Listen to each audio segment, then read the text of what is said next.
वालेकुम व्यूअर्स, आज मैं आपको बताऊंगा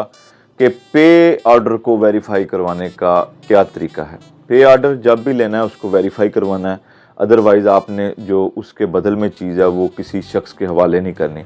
क्योंकि वो OLX पे और मुख्तलिफ ऐप्स पे बहुत ज़्यादा फ्रॉड हो रहा है। तो उसके दो तरीके हैं। एक, अपनी ब्रांच में अगर आपकी सेम ब्रांच है उस जिस बैंक का पे ऑर्डर है, तो दूसरा ये है कि जिस ब्रांच ने बनाया है वहाँ पर जाके इन पर्सन आप जाएं, वहाँ पर जाकर पूछें बैंक मैनेजर को कि ये पे ऑर्डर आपकी ब्रांच ने बनाया है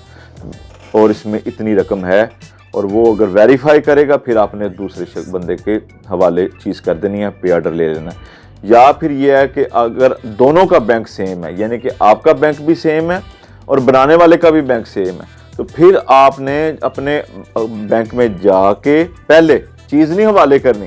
पहले जाके चेक करना है कि ये इस बैंक से, यानी कि अगर हबीब बैंक में आपका अकाउंट है, बनाने वाले का भी हबीब बैंक में है, आप अपने बैंक में जाएंगे, पूछेंगे ये मुझे हबीब बैंक का पे ऑर्डर मिल रहा है, उस शख्स ने ये पे ऑर्डर बनवाया है, वो बैंक मैनेजर आपको चेक कर देगा और आप उसमें अपने बैंक में जमा करवा के जो मतलूबा चीज़ है, गाड़ी है, पैसे हैं या कोई भी जो मूवेबल प्रॉपर्टी है, वो आप किसी अगले बंदे के हवाले कर सकते हैं। अदरवाइज़ आपके साथ फ्रॉड होने का कभी इम्कान है।